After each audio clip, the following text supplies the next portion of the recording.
Saudara Menteri Pertahanan Syafri Syamsuddin melantik selebritas Deddy Corbuzier menjadi staf khusus. Syafri juga melantik 5 nama lain untuk menjadi staf khusus Menteri Pertahanan. Selain Deddy Corbuzier, ada Lenis Kogoya, Maijen Purnawirawan Sudrajat, Indra Irawan, Kris Supanji, dan Sylvia Evi Widiantari Sumarlin yang juga dilantik sebagai staf khusus Menteri Pertahanan. Dalam acara pelantikan ini, Menhan Syafri menegaskan bahwa keberadaan staf khusus di Menhan atau di Kemhan bertujuan untuk meningkatkan kolaborasi dalam menjaga kedaulatan negara.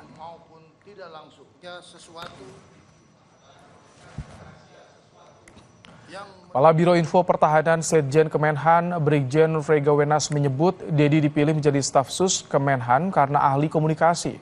Dikutip dari laman kompas.com, Kepala Biro Info Pertahanan Setjen Kemenhan menyatakan, karena kita tahu Pak Deddy ahli komunikasi dalam arti influencer, kita tahu Pak Deddy ini dia salah satu pakar di bidang komunikasi.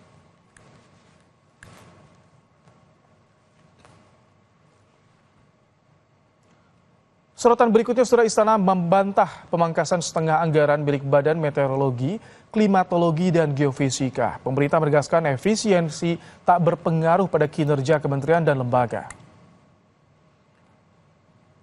Kepala Kantor Komunikasi Kepresidenan Hasan Nasbi mengibaratkan pemangkasan anggaran hanya menghilangkan lemak dalam anggaran lembaga tanpa mengikis ototnya.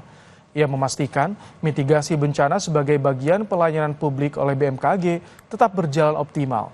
Hasan menjelaskan mata anggaran yang tak terdampak efisiensi meliputi gaji pegawai, layanan dasar prioritas pegawai, layanan publik, dan bantuan sosial.